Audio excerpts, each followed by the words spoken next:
Hello, lovely people of the world. It is I, Sarah, again. Welcome back to our channel, Notwithstanding. So sorry that it took so long for me to come up with another pregnancy update. As you can tell, my energy level is just like dropped. I'm just so tired all the time, still working full time and growing a baby at the same time while taking care of a toddler and a hubby as well on top of that. Justin does help me a lot at home, like, don't get me wrong. It's just sometimes he forgets that I need my rest.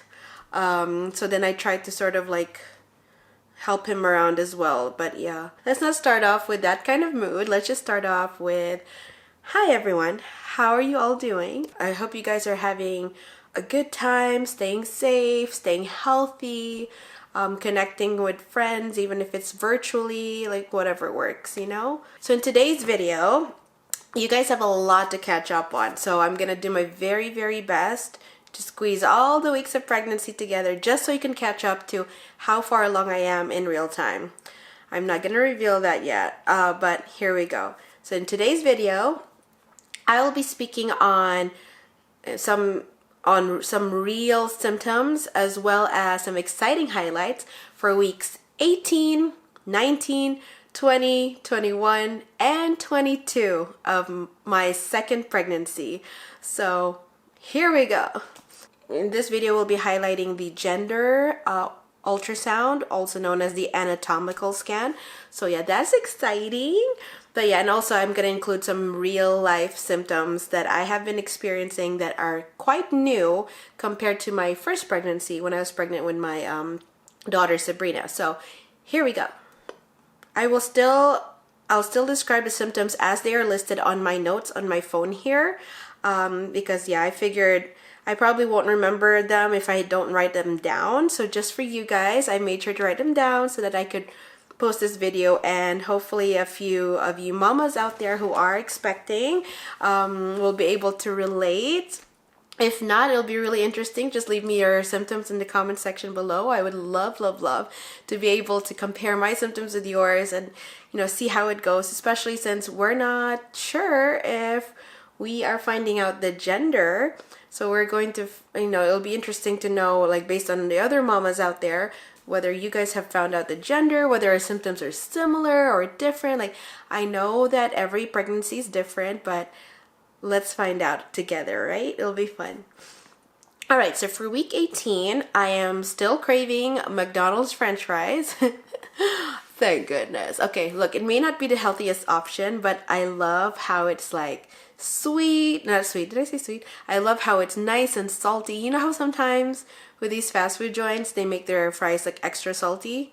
I love it when McDonald's does that. They don't do that all the time, but when they do, I'm like, thank you. This is what I'm looking for, some unhealthy, salty snacks. So yeah, that's the reality of it. I mean, if that's what baby's craving, go for it, right? I mean, anyway, I balance it out with lots and lots of water. Don't get me wrong. My coworkers even make fun of me because I bring 3 huge bottles of water, like these huge bottles of water to work. And then by the end of my shift, my 8-hour shift, I'm actually done with all 3. So I'm like rushing home because I'm like, oh gosh, I have to drink water again.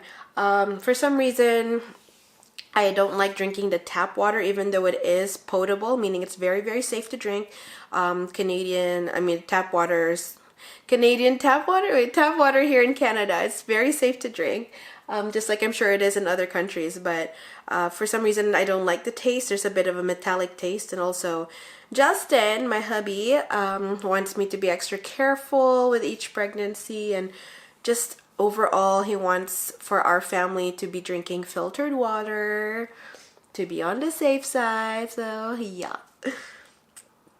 What else? Another symptom I've been having, aside from craving fries, is very dry skin to the back of my hands. This is very similar to my pregnancy with Sabrina. So in my first pregnancy, I had really dry skin to the back of my hands. Like I had mentioned in my previous videos, it could just be related to washing my hands a lot, sanitizing it a lot as well, especially, since we're in the middle of a global pandemic, and it is the #1 measure that anyone can take and the best thing that you can do to help yourself, help prevent yourself from catching a virus, from spreading the virus to others, as well as to wash your hands. Proper hand hygiene. A new symptom that I noticed in week 18 is that when I'm brushing my teeth, there is a bit of blood tinge to the stuff that I spit out after brushing my teeth.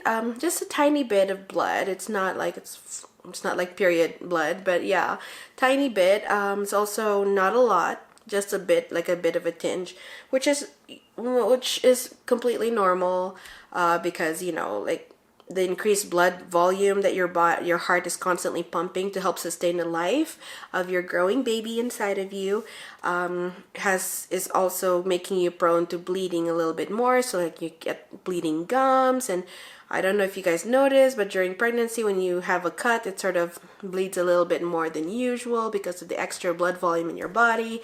So yeah, no biggie. It happened in week 18, and I don't believe, based on my notes, it doesn't look like it happened again. Okay, so I've been noticing Braxton Hicks contractions. So that basically is the tightening of your uterus. They are just false labor contractions. It's not really, you know, the type of contractions that you get when you're about to push baby out or when you're nearing your due date. But yeah, definitely feel the tightening of my belly. It gets really hard, like a basketball. I kid you not. It's not uncomfortable, it's noticeable. Like it doesn't hurt or anything. At least it didn't hurt at week 18. So yeah, it's kind of hard for me to like tell you in real time, but basically I'll try my best to catch you guys up to where I'm at today. Braxton Hicks contractions, that's really exciting because that pretty much means that my body's getting ready and starting to have to go through this practice contractions to help prepare for when I near my due date, hopefully, fingers crossed. I hope I get to as close to my due date as possible, because I don't know if I'm ready. No, definitely not. So the house is not ready for a newborn. I need to like clean a lot. Justin is already helping me a lot with like organizing and stuff, but you know, sometimes you want to do it yourself so that it gets done right. I love you, honey, but yeah. It's the disinfecting part that I'm more worried about, but we'll talk about that later. I don't know if you guys mind, but because I'm speaking on pregnancy symptoms, I'm going to be as real as possible, and so I will be mentioning some pretty embarrassing symptoms, but it's nothing to be ashamed of, because at the same time, our bodies are beautiful and miraculous that way, that we're able to grow a baby inside of us, you know. So I am not embarrassed to share my symptoms with you guys, because it's like I really appreciated it when I watched other YouTube moms getting real and speaking on the symptoms, no matter how embarrassing they are, that I can possibly relate to. I appreciate those other YouTube moms. So yes, I'm going to be real with you guys. And if some of you are you don't have the stomach, it kind of hurts your ear a little to hear about all this TMI stuff, sorry, it is a pregnancy video, so of course I will be speaking on some symptoms that you may not enjoy to hear. What I'm going to touch on right now is, for week 18, I started to get incontinence. For those of you who don't know what that is, it's like dribbling a little bit, you know, like peeing your pants a little. Well, not to the point where you pee your pants, but you kind of dribble a bit in your underwear. Thankfully, I am wearing panty liners every day. I have been ever since I hit puberty in my teens, just to, you know, make sure I protect my underwear from wearing out too soon, from getting stained, you know, like, and it gives you that sense of security that everything is clean down there, because it's easy. You just take off the panty liner and discard it, wash yourself, and put a new one, right? Pretty easy. But yeah, for week 18, I started to notice that when I'm sneezing, coughing, sometimes even just laughing, that I dribble a little down there, and I'm like, oops. Okay. Thankfully, I bring extra panty liners to work, so yeah. I only see, if you guys notice that I mention work all the time, it's because that's basically been my life, especially since the pandemic hit us. I've been staying at home, going to work, staying at home, going to work. Those are the only two places I go to. Or I go for my like doctor's appointments, of course, or Sabrina's appointments. But those are not as, I mean, those are occasional times, right? So, yeah. So that's the fun part, is like laughing and then worrying that you dribble a little. It's all good. It's all part of the process of growing a human baby. I mean, the baby's possibly pushing on my bladder as well. So I'm just gonna blame it on pregnancy and the baby, shall we? Yeah. Once the baby comes out, I'll do my best not to blame a thing on it. We'll see. Also, I noticed a pinch, or like a bit, yeah, a pinch on the side of my boob, especially on my right boob. So I'm guessing that that's the beginning sign, because based on I'm comparing to my first pregnancy. I believe that's how I first noticed that my boobs are starting to fill up with milk. Maybe some of the ducts, the breast milk ducts, are starting to open up, and sometimes they sort of manifest as a pinching sensation, or yeah, just a funny sensation. But for me, it's like pinched along the side. That's fun. And that's it for week 18. Moving on to week 19. As I had mentioned about my boobs filling up, for week 19, it became more noticeable that both my boobs now were filling up with breast milk, possibly like deep in the ducts, because they both started to get sore in week 19, especially when I'm wearing a bra. So looks like I'm gonna have to switch over to a nursing bra pretty soon here, just for comfort, because none of my nursing bras have underwires as opposed to my usual bras that do. Like, that's one thing you don't want to worry about. It's like, oh god, my boobs are sore, I cannot. You know what I mean? Okay, so week 19, I will never ever forget.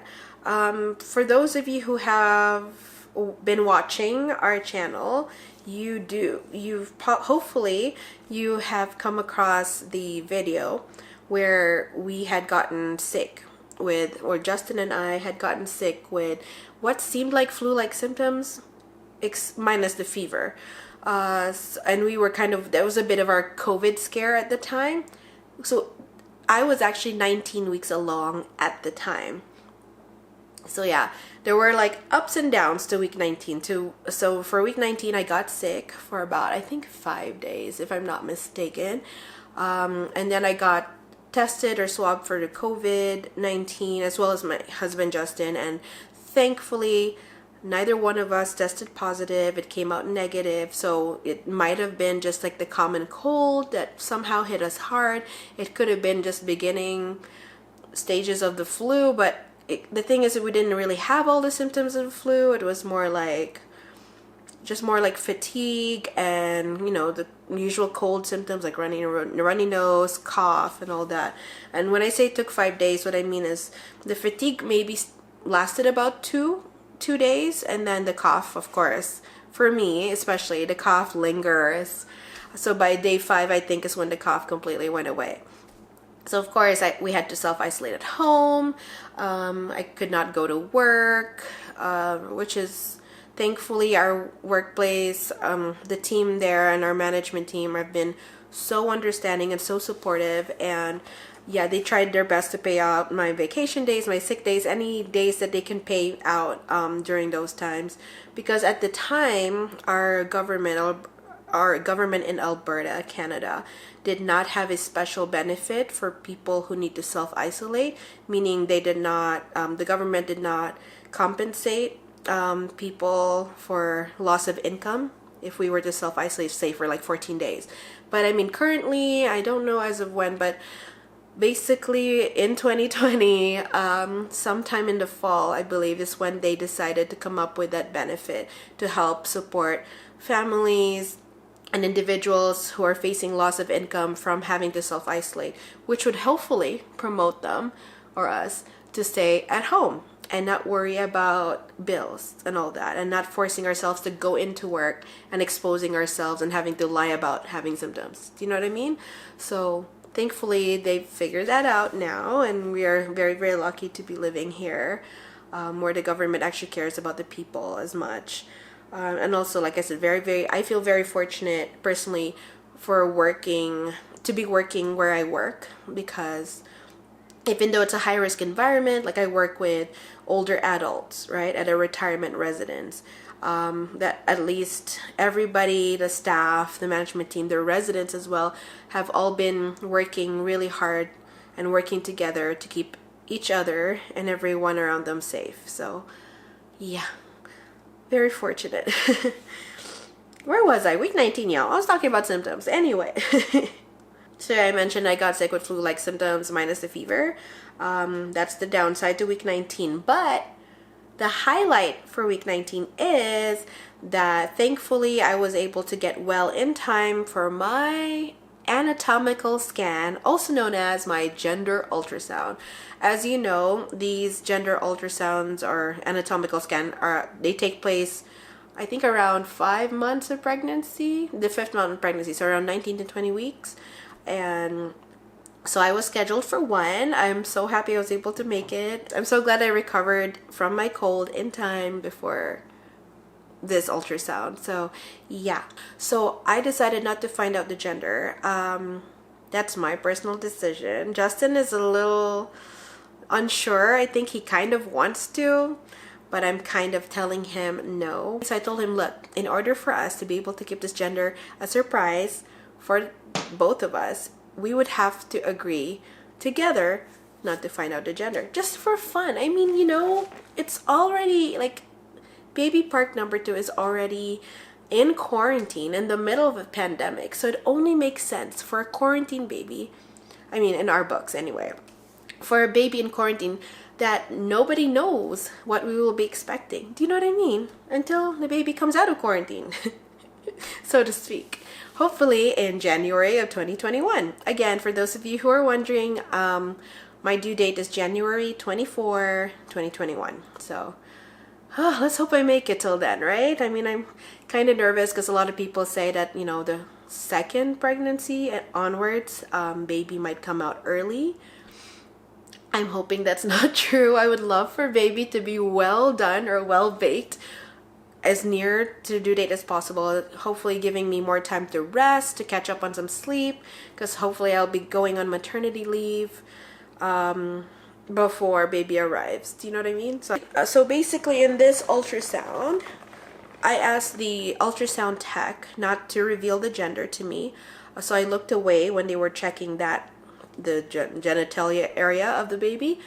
So I asked the ultrasound tech, can you please, you know, just put the gender down in a piece of, on your special card, put it in the envelope, seal it, and then hand it to me. And that's exactly what she did. She handed it to me, and then I went into my car. Mind you, I was by myself this time around for the ultrasound, and I'm like, I was very tempted to open it, take a peek real quick. I'm like, no one needs to know, right? I mean, no one has to know. But no, I'm very, very proud of myself because I totally did not open that card or that envelope. What I ended up doing is I contacted my sister, letting her know, okay, I have the gender card. I'm going to hand it to you because I don't trust myself and I don't trust Justin. I'm sure he'll try to, you know, go through it or like rummage through my diaper bag, rummage through my stuff and my purse looking for, okay, where's the gender card? Where's the gender card? Where's the gender card? So yeah, I do not trust me and I do not trust him when it comes to those things. I told my sister right away, you know, when are we seeing each other again? I need to hand you this card before any of us break down and start looking and start taking a peek. So yeah, it'll be fun. And of course, you know, we could always change our mind later down the road if we decide, you know what, let's just find out the gender together. Yeah, then we'll do it together. You know what I mean? So yeah.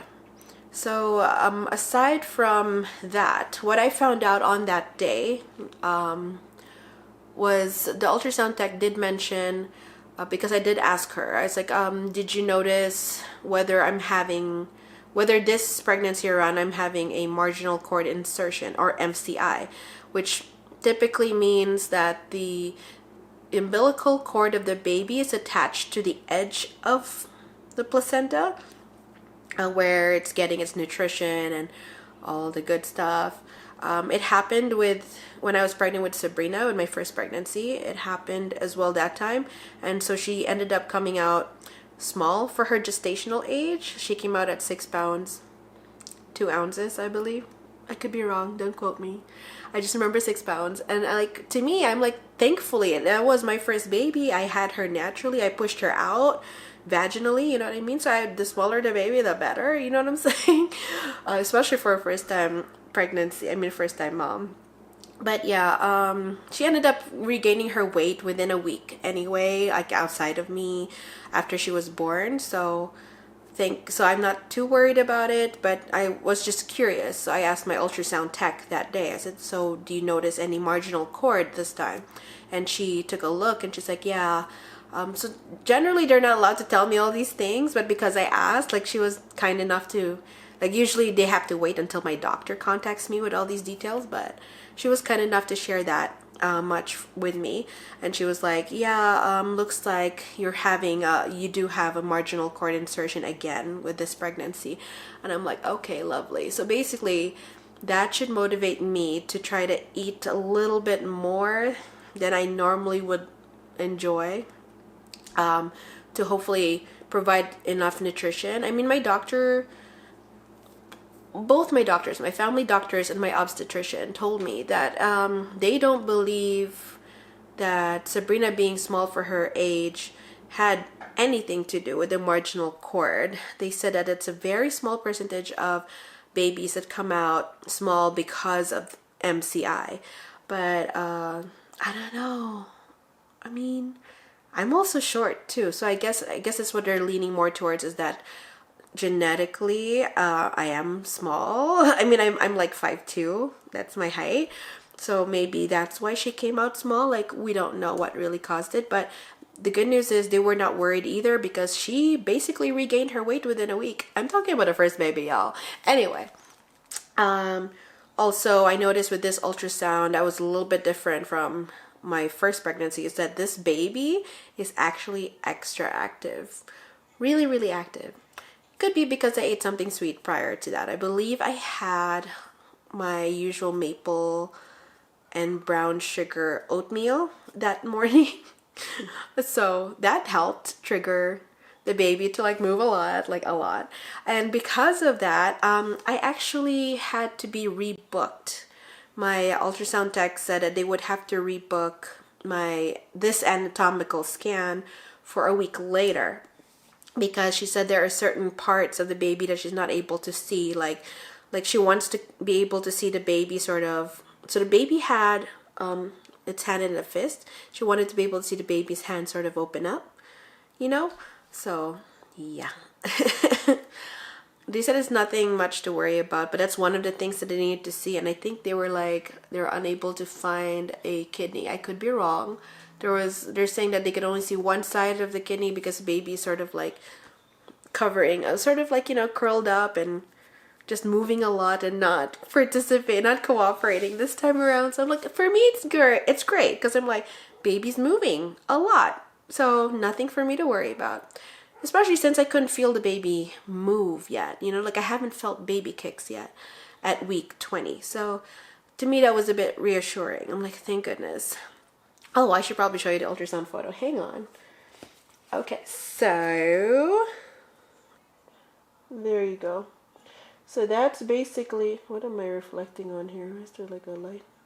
That's basically baby park number 2 at my, I can't hold this upright, I'm sorry guys, at week 19 during the ultrasound, anatomical ultrasound.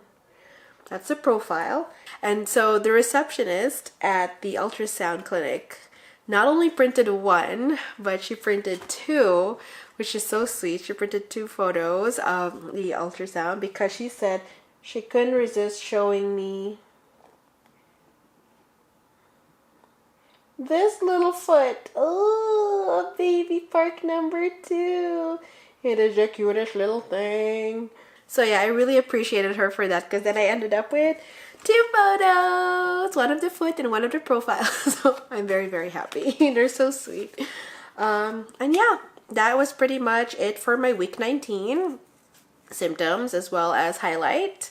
Now I'm moving on to week 20. I mentioned that we had to rebook or have a second ultrasound, an anatomical one, because you're not able to get everything, because baby's hands was like all like in a fist, and they need to see it open up. So we had a repeat ultrasound at week 20. This time Justin joined me because, you know, he missed the first one, so he wants to see this time around. When I mentioned, oh my gosh, you should have been there, baby was really active, he was like, oh my god, I wish I was there. So yeah, he booked some time off from work, or I think he took like an extended lunch break. He is working from home, you guys, so perfectly safe for him to come out to these appointments as well. If anything, he's safer than I am because he stays at home to work. We found out for this repeat ultrasound was that baby was facing down and baby was laying transverse, meaning, you know, just laying like this, like head and bum, right? And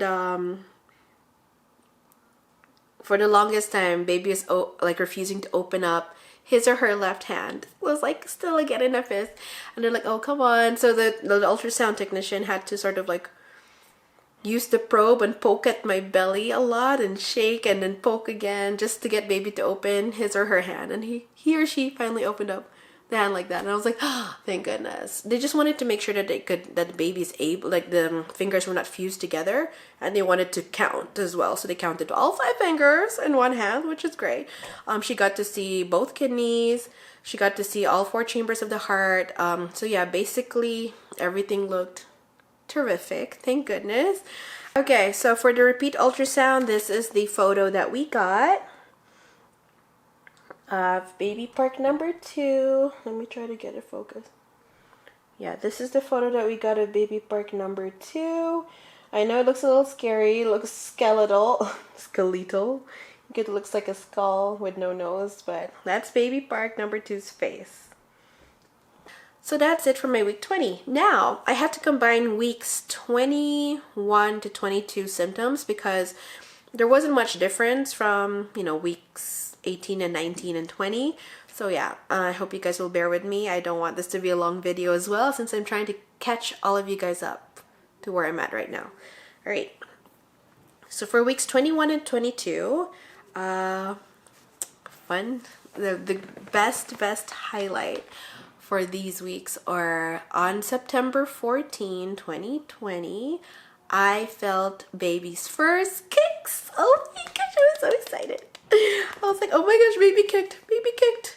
But yeah, not everybody could feel it though. It was just me personally. I could feel it, and then I think I tried to get Justin to put his hand over my belly to try to catch it, and I think he only felt it once or twice. I can't remember, but yeah, it was amazing. Doesn't happen as often, but it was such a huge relief and such an amazing feeling to be able to feel baby's first kicks.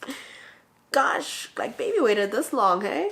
Also, I had, I noticed the linea nigra, which is the line that sort of goes up from the belly button or below the belly button or both. I started to notice that it was appearing now at weeks 21 to 22. Also, my belly button's not centered, you guys. Yeah, I feel like the baby is leaning more towards my left side of the belly, so now my belly button is more poking towards the right. It's not centered. Like if I stand in front of the mirror, my belly button's not centered. It's like whoosh, a little bit to the side because there's more baby on the left side, so it's pushing my belly button to poke on the right side, which is really funny. Another embarrassing symptom. So I started to feel some puffiness or tightness to my vaginal area.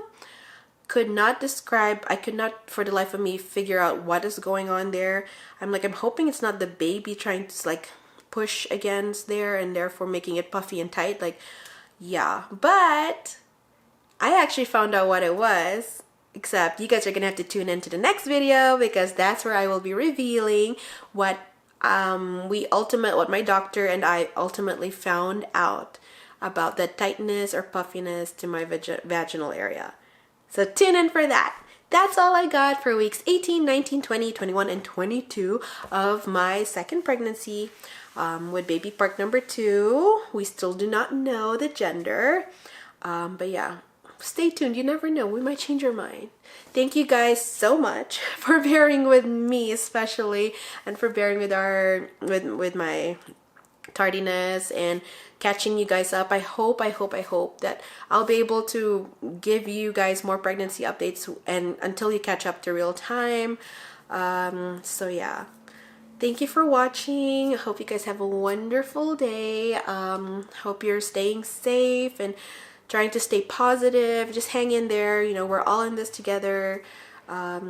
Yeah, just do your best to take care of yourself and also of others. Be kind to every single one. To be kind to yourself as well to everybody else. Yeah, just I guess I'll see you guys in the next video. For those of you who have not subscribed to our channel yet, please do subscribe, because that would really help support our channel. And for those of you who enjoyed this video, found it helpful, please give us a thumbs up or a like. And then for those of you extra special lovely people out there, our love withstanders who have already subscribed to our channel and who have been following our videos and bearing with us and also commenting in the comment section below, thank you so much, you guys. We love every single one of you. We missed you. We really did miss you. I think Sabrina might be waking up from her nap, so we'll see. Love you guys. Take care. Mwah. Bye.